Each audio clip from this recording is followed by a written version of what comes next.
Crappy Bosses FAFO, by Userona Plinth. I had a job working warehouse/delivery for a store.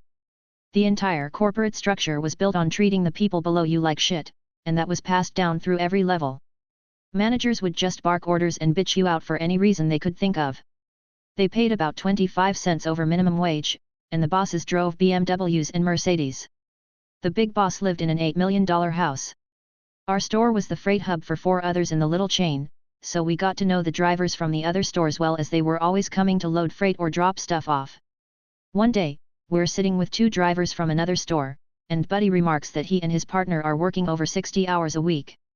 I say he must be doing okay with all that overtime pay. He says they're not getting OT, just paid a straight time rate. I ask him if he signed an averaging agreement. He says no. He shows me his pay stub, and there it is. His partner comes back and confirms all this, and they've been doing it for months. He'd asked his manager about OT, and been told that straight pay was just the way it worked. I tell them that's illegal, and urge them to take it to labor relations. They're reluctant to rock the boat, figuring they'll be fired. So I drop it. We never got any overtime. Our warehouse was busy, our store was not. A couple months later, they're in again, and Buddy's partner tells us he and his girlfriend are moving back east, and he's giving his notice. I tell him again to file a complaint, nothing to lose now. So he does. A few weeks go by, and when I come in one day, there are expensive boss cars parked all along the loading dock. My workmate says something big is going down. All the managers have been summoned, and are inside with a bunch of people in suits. So we wander upstairs to see what's going on. The company bookkeeper had an office in our store, and handled all the payroll. He was a Chinese immigrant, nice guy. The bosses were trying to pin this on him, saying he didn't speak English very well, which was true, and had obviously screwed everything up. Turns out he was a pretty cagey guy. He knew what they'd told him to do was illegal, and was able to produce all the records of him telling them that, and of them telling him to basically just shut up and do it. He hands it all over and quits. I see Buddy, with a new partner, a few weeks later. He's got a pay stub for about 15 paychecks worth of earnings. Company got caught for all the overtime pay and a pretty substantial fine on top of that. Added bonus, the second in command had driven over a nail when he parked his silver BMW on the loading dock and had a flat when he came out of the store. He opened his trunk and called me over and said, "Change that for me." I told him sorry, that's not my job, and if I hurt myself, my compensation claim would be denied. As he went in to call a tow truck, I stood on the loading dock and gazed upon all the havoc I had wrought, and my heart was glad. Military Revenge, served hot, by user Bakateri. Back in my army days, I was once in command of a unit of about 80 soldiers in Hawaii. Dialogue sections are the gist of what was said, but it's been a minute so they're not exact. Names changed, etc. TLDR, soldier wants out of the army. Commander agrees, pending good behavior. Soldier fucks around and ends up in the brig before getting kicked out. Most of the soldiers in my command were great people, happy to do their jobs and take home a paycheck. Hard workers, creative, adaptable to unusual army conditions, and generally reliable. But there was one who was trouble from the start. Gentle reader, meet Private Wiggles. My first awareness of Wiggles came 2 or 3 days after I'd taken over command of the unit. We're prepping for a month-long training exercise to Thailand, and Platoon Sergeant Maggie tells me Wiggles might not be able to go as she'd just had an outpatient medical procedure. Departure is about a week away, and I have to validate the personnel roster to make sure we've got logistical support for everyone we're bringing, transportation, food, lodging, etc. So I talk directly with Wiggles and ask if she's okay to travel and participate in the exercise. Wiggles says it's not a problem, she can handle it. We get to Thailand and set up camp on a Thai army base. 2 days in, and the medical section sends a runner to find me. Wiggles is at our medical clinic, tents with cots and surprisingly extensive medical supplies, laid out with extreme abdominal pain. I cruise over to the clinic tent and the physician assistant, Pa, on duty tells me a couple things. Wiggles acknowledged recently having an abortion, the previously mentioned outpatient medical procedure, and the Pa's examination and testing shows that Wiggles has the single worst case of pelvic inflammatory disease, PID, he's ever seen. Seriously, this army Pa who has seen all sorts of crazy shit from soldiers was emphatically impressed by how bad it was. Wiggles developed PID from failing to get treatment for sexually transmitted infections for a long time. As in, she's almost glowing from it. No judgment on the abortion, not everyone is ready for kids, and the STI-induced PID can be treated with high-dose antibiotics, which the PA has on hand. Not a problem, we've got this covered. Wiggles is released to Sergeant, SGT, Deb, her section sergeant, who will make sure Wiggles takes her antibiotics and keep an eye on her for any further issues. SGT Deb finds me and First Sergeant, 1SG, Bob about a day later and tells me 2 more things about Wiggles. She's refusing to take her antibiotics, and she wants to get out of the army. I again talk with Wiggles. Me, so you want out of the army? You know you have a couple years left on your contract, right? Wiggles, I know, but I'm just done being a soldier and I want to be out of the army. Me, okay, I can make that happen. You don't want to be here, then I don't want you here either. But here's the deal, you gotta play by the rules. I can get you out with an honorable discharge, and I'll start the paperwork as soon as we're back in Hawaii, but you need to take your antibiotics, do your job, and be where you're supposed to be. You do your part and I'll do my part for you. Sound good? Wiggles, yep, I can do that. Spoiler alert, she couldn't do that. For the rest of the Thailand exercise, SGT Deb had to take control of Wiggles' meds and force her to take them when she could actually find Wiggles, who consistently found someplace else to be. At one point in the next week or so, she accuses 1SG Bob of having sex with her, easily disproven as he doesn't have any STIs and Wiggles has all of them. She was just trying to stir up trouble with wild accusations, I guess. We get back to Hawaii and I start the process to get her out of the army because as much as she's been a handful of trouble in Thailand, I'm thinking it's still easier at this point to kick her to the curb than it is to keep her around and punish her before kicking her out. I was wrong. Even as I start to work on her discharge, she ramps up the stupidity. Here are a few examples. Wiggles gets caught drinking, only 19 years old. Wiggles and her husband lie to the on-base housing office and provide forged authorization documents to get into rent-free on-base housing that they didn't qualify for. Side note, Mr. Wiggles was no winner either, he was about to be dishonorably discharged from his infantry unit for selling drugs to other soldiers. Wiggles shows up at the infirmary to get treatment for facial bruising. Mr. Wiggles kicked her in the face, while wearing his combat boots, when Wiggles accused him of cheating on her. Wiggles refuses to show up for work, or any unit formation, and can't be found anywhere for days. Wiggles slashes all 4 tires on Mr. Wiggles' car, then attacks him with the knife when he confronts her. Military police are called, end up taking him in when Wiggles gives a sob story. But he's the one with defensive wounds on his hands, not her. One of my male sergeants uses my open door policy to visit me one day, tells me he saw Wiggles stripping at one of the skankier gentlemen's clubs down in Honolulu the night before, and she had also convinced one of our other female soldiers to come along with her to do the same. Here's a weird one, I get a call from a temp agency asking me if it's okay for Wiggles to continue working, through them, as an administrative assistant for clients in town. Not uncommon for soldiers to have a second job, but with everything else she was up to at the time, this one just had me going WTF. There's more, but you get the idea. At this point, Wiggles' actions are egregious enough that I can no longer just kick her out with an honorable discharge. I put her on notice that she's at risk for a court-martial. I thought that threat might keep her in line, but she just couldn't seem to stop herself from getting stupider and stupider. It's the old 80-20ths problem, 80% of your time is spent dealing with the 20% of your folks who are troublemakers. At this point I'm wasting a not insignificant amount of time dealing with Wiggles' issues almost daily. I had genuinely and in good faith offered her the easy path, but I guess she figured she'd try to burn the place down on the way out since she apparently thought she was getting what she wanted no matter what she did. I was reminded of what my old platoon sergeant used to say when I was coming up through the ranks, "You want to get stupid? Go ahead, but I can get stupider." Cue the revenge. She's causing me daily headaches, so I'm going to bring the pain back to her. Honorable discharge paperwork is out the window, and I lean into the special court-martial process instead. My legal counsel tells me that Wiggles' activities are likely to get her a couple weeks confinement at most, maybe not even that. She may get a monetary fine, and she'll probably get an other than honorable, auth, discharge, potential for a bad conduct discharge, which are worse, but while her actions have been not that good, they also are not that bad. I'm rational enough to understand that. I have a brief chat with Captain, CPT, Morgan, Wiggles' military defense attorney, about where I'm going with this case. During our chat I try to be a gentleman and let him know that Wiggles is going to be trouble for him if he's not careful. He gives me a condescending "this isn't my first rodeo, Baka. I'm a big boy and can take care of myself. Fair enough, I tried to warn you.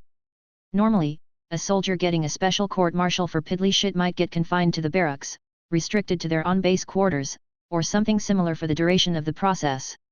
It's not like she killed someone, right? However, my military legal counsel drops this little gem in my ear. He tells me Wiggles has met all 5 of the conditions: danger to others, flight risk, etc., required by military law, Uniform Code of Military Justice, UCMJ, to warrant requesting confinement prior to her trial. He tells me if you can remember these 5 conditions and elaborate on the details at our next pre-trial meeting with the military magistrate, you might be able to get her confined to the Navy brig at Ford Island until the trial. I'm a guy who likes to pay attention to sound legal advice, so I do just as he says. A couple days later we go in for the pre-trial meeting and I run down the list for the magistrate. Boom. Magistrate orders Wiggles to be confined in the brig through the trial. 1SG Bob and Platoon Sergeant Maggie go to pick her up from her on-base housing. She won't open the door, but they know she's inside because they can clearly hear her and Mr. Wiggles banging away. This is important for later.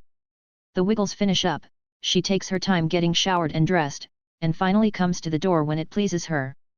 Off she goes to the brig. The pre-trial processes take up the next 4 weeks. During that time, I have to deal with CPT Morgan, the paralegals in his office, and various fun things to do with her pending court-martial. Other than that, it's blissfully peaceful. Wiggles chills in the brig for 4 weeks, seriously chills. Every time I had to visit it was freezing in there. I required to make weekly welfare visits to see if she's being mistreated, if she has any needs that aren't being met, etc. Seems weird, but as her commander I'm still responsible to make sure the brig staff aren't mistreating my soldier. Other goings-on in this time period. Mr. Wiggles fraudulently applies for a car loan and gets a van in their names. Mr. Wiggles is dishonorably discharged and kicked off the island. Flies home to wherever the hell he originally enlisted from. CPT Morgan asks me to consider an auth discharge and time served in lieu of taking things all the way to trial. I'm hot to get that pound of flesh from her, but my legal counsel advises me to avoid the court-martial and just kick out Wiggles with the auth discharge. After all, he says she's already been locked up for almost 3 weeks, so the magistrate will probably just give her time served and the auth anyway. See my earlier comment about sound legal advice. My boss, Lieutenant Colonel, LTC, Ryan thinks I'm too invested in the case, that I'm no longer objective. LTC Ryan insists on coming with me to the brig for the next welfare visit. This is 3 weeks into Wiggles' stay in those luxurious accommodations. Among other bullshit lines she throws at us, Wiggles tells us she needs to see the dentist about a filling that's giving her trouble, and Motrin just isn't working.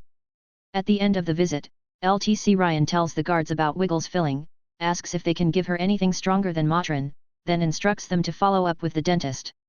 Guard actually laughs out loud at this and says, "No sir, Motrin is the best we can do in the brig." And that other thing?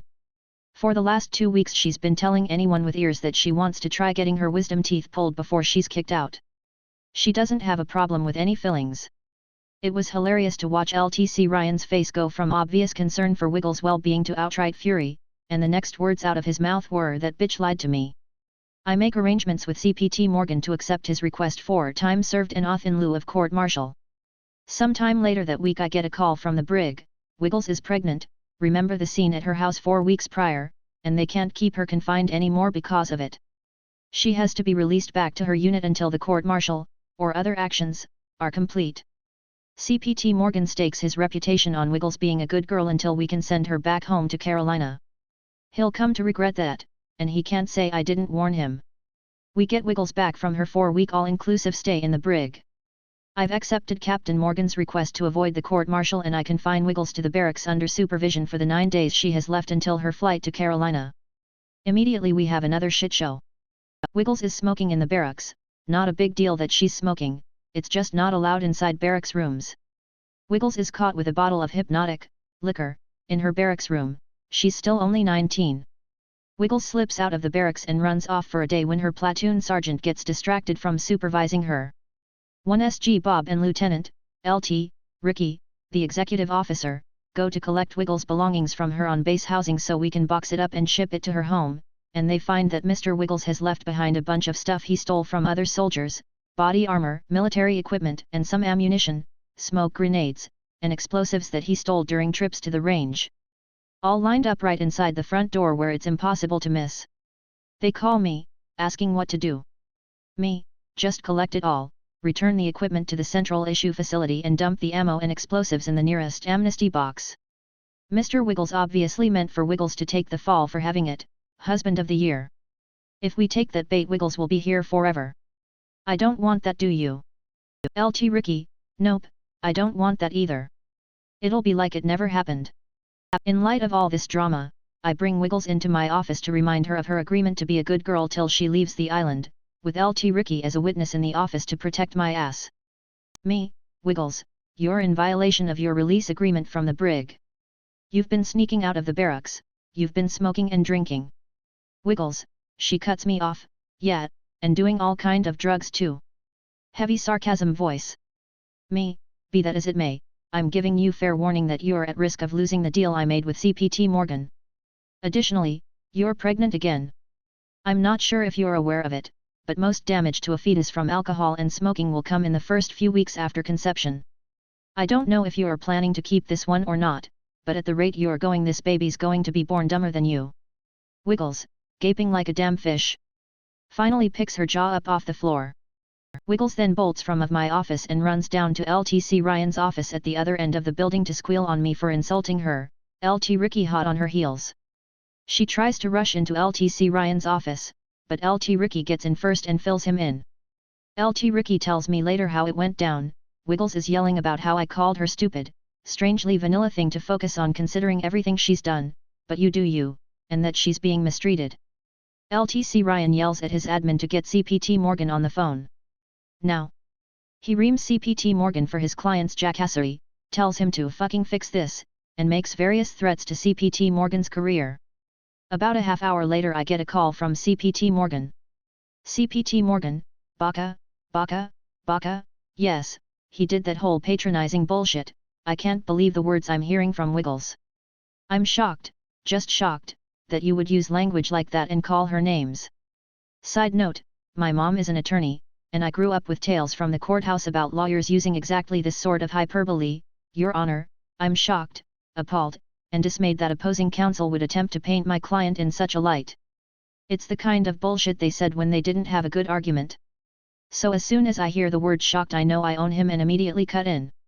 Me, and I bet you're appalled and dismayed, too. CPT Morgan, stumbling and sounding slightly confused, well yes, of course I am. You can't talk to soldiers like that. I know of a lieutenant colonel, a commander, who called one of her soldiers stupid and she's no longer in command now. Me, I didn't call her stupid. I informed her of basic biological facts. Not my problem if she takes the news poorly. And arguably, she's not all that smart. Anyway, you called me and I'm pretty sure it wasn't to warn me about what I said to Wiggles, so what do you want? CPT Morgan, what will it take to prevent you from kicking back our deal? Apparently LTC Ryan had cinched his asshole up good and tight. Me, you could get her on a plane tomorrow. CPT Morgan, how about if I get her out of here by Friday? It was Wednesday, and she was due to fly out the following Wednesday. Me, I don't think you can manage that, but good on you if you do. To his credit, CPT Morgan gets Wiggles a flight for Sunday, 3 days early. I print up official orders appointing LT Ricky as a military escort specifically for her. LT Ricky drives her to the airport and the airline desk agent calls me to verify his status when they get to the check-in counter. They give him a special pass to get through security with her. He stays with her at the gate to make sure she gets on, and stays on, the plane, then stays at the gate until the plane is in the air. Some boogers are hard to flick, we wanted to make damn sure this one landed someplace else. About a month later I get a call from the military police about a derelict van in the parking lot with all 4 tires slashed. Guess who that belonged to? It's really kinda sad when I look back on it. I had 2 other soldiers come to me at different points asking to get out of the army ahead of their contracts.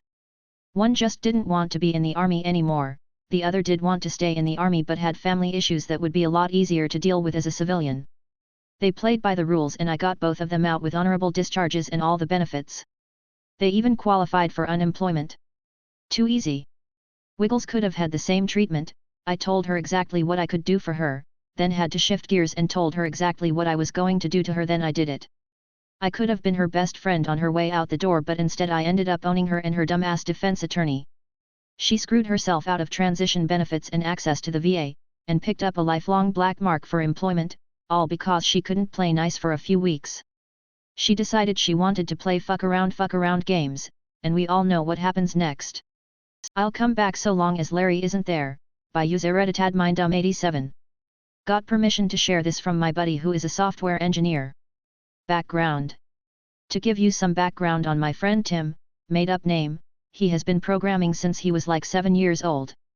Tim said by the time he got to college he breezed through most of his comp sci classes because a lot of the content they were covering he had already mastered years prior. Tim is an excellent programmer. Tim's career has been quite successful. He's worked for Google, Facebook, Amazon, and finally a hedge fund. The story starts at the hedge fund.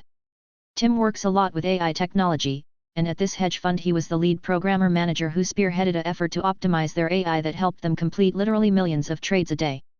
To say his work had a massive impact, was an understatement. All of this is going on with COVID-19 in the background. Due to COVID-19 they went to a work-from-home model, where my friend Tim kept working. During the work from home, Tim was looking around his fancy $4,500 NYC apartment and wished for things like a yard, a heated pool, a nice 3-car garage, and not living in a high-rise. It dawned on Tim that he could leave NYC. Tim moves to Michigan. So Tim moved back to his hometown in Michigan, where he bought himself a really nice home with a heated pool, a 3-car garage, a nice yard, and guess what the yard had in it? A mother-in-law suite which was essentially a 2-bedroom, 1-bath second home on the property of his main home which he turned into his man cave. It's actually pretty sick. Oh yeah, and his mortgage payment was far less than his $4.5K a month rent. Like half. Tim spent the rest of his COVID-19 work from home pounding out projects, etc. He never actually informed his employer on an official basis he moved, he just kept working. Then COVID-19 ended. COVID-19 is finally over, back to the office, or? Tim boss, Larry calls him up and goes, "Alright Tim, on Monday we are starting work back at the office," and Tim goes, "Yeah, about that I moved to Michigan." Larry is shocked and goes, "You didn't even ask if you could do that," and Tim basically said, "I didn't know I needed your permission to move," in a sarcastic as fuck way. Larry insists that Tim needs to move back to NYC, or he won't have a place on the team. Tim says he's been doing the exact same work from home at a high level for the past year, he's willing to travel to NYC for a few meetings a year on his own dime, but he feels his quality of life is so much higher outside of NYC he has no desire to live in NYC, to which Larry said if Tim doesn't have any desire to live in NYC then he has no desire to keep Tim employed. Now dear Reddit, what do you think a talented senior programmer with over a decade of experience, who specializes in AI technology is going say to a response like that? If you're thinking he quit, you'd be absolutely right, he quit. Maintaining complex code can be hard. Now anyone that has done any programming knows that sometimes the best person to maintain the code is the person who wrote the code. There's logic, there's thought processes, there's so much that goes into programming that can be so individualistic it can be hard for someone to take over a code base they didn't write. John, CEO, enters the picture. 6 weeks goes by, when John calls Tim. John is the CEO of the hedge fund. John gets Tim to agree to consider coming back, so that's when John suggests they fly Tim to NYC and he sits down with John. Tim however flipped the switch and said, "No, how about you fly out to Michigan and we discuss this?" Tim said he said that because he wanted to establish if he was going come back, it was going be him, working from Michigan, and if he was going talk his employment it was going be done in Michigan. John agreed, and 2 days later flew out to meet with Tim. Tim sits down and John says they really need him, because he provided a lot of value to the organization and the programming team is struggling. John offers Tim the opportunity to come back with a 20% pay cut, since he won't be living in NYC, and John called that a cost of living adjustment. To which John said, "No, I want a 15% raise above what I was earning." John sits back and responds, "The reason we pay what we pay is because we ask you to live in NYC and we understand that's an expensive city to live in." To which Tim says, "You pay what you pay, and you pay it because I am worth it. If I wasn't worth what you pay, you wouldn't be paying me. Now my first condition is if you want me back it'll be a 15% raise." John goes, "And second?" "The second condition is I'll come back so long as Larry isn't there." John sighs, "You're asking for too much." To which Tim goes, "You don't need to bring me back if you don't want to, I'll be fine elsewhere. John goes, I'll talk to the partners. Tim says, my offer is good till Friday. John goes, what do you mean? Tim says, next Monday is when I'm going start looking for work. This offer is good until Friday. It was Tuesday. John leaves. That Thursday the phone rings. It's John. In conclusion. Tim, we are transferring Larry to a different fund. He won't be working with you anymore and we are fine with giving you a 15% raise. Can we send you an offer letter for you to sign? Tim said, of course, and Larry is really gone. John goes, yes, you will never need to interact with Larry ever again. That was at the start of this year. Tim hasn't been in NYC, hasn't heard from Larry, hasn't seen Larry on any communications, etc.